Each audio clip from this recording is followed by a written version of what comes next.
తప్పుడు వార్తలను ప్రచారం చేస్తున్న రాజ్ న్యూస్ ఛానల్ని మేము ఖండిస్తూ ఉన్నాము. షాలేం రాజు గారిని అరెస్ట్ చేశాము అని తప్పుడు ప్రచారాలు చేస్తున్నటువంటి రాజ్ న్యూస్, రేటింగ్ కొరకై బెగ్గింగ్ చేస్తున్నటువంటి రాజ్ న్యూస్, ఈ రాజ్ న్యూస్ వాళ్ళకి మరొక పనేమి లేదు.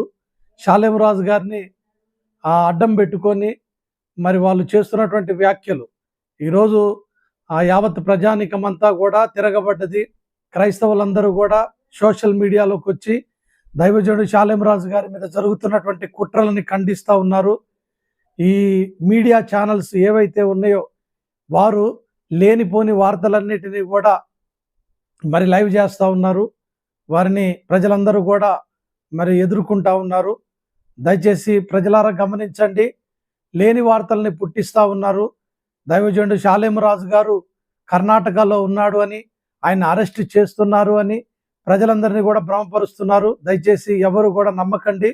దైవజనులు క్షేమంగానే ఉన్నారు. ఆయన తన పనులు, తన బాధ్యతలు నెరవేరుస్తూ దేవుని పరిచయంలో ఆయన వాడబడతానే ఉన్నాడు. కానీ ప్రజలందరినీ తప్పుద్రోవ పట్టించడానికి ఈ మీడియా పన్నుతున్నటువంటి కుట్రలివి. ఏమి చేయలేక, దైవజనుడిని ఎదిరించలేక, దైవజనుడి మీద చెప్పినటువంటి వ్యాఖ్యలు నిరూపించలేక చివరికి విఫలమైపోయారు. ఏం చేయాలో అర్థం కాక ఈ క్రమంలోనికి వచ్చారు.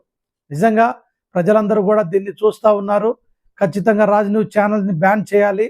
ఆ ఛానల్ అనేది కనపడకుండా ప్రతి ఒక్కరు కూడా దాన్ని బ్యాన్ చేయాలని మీ అందరికీ మనవి చేస్తున్నాను.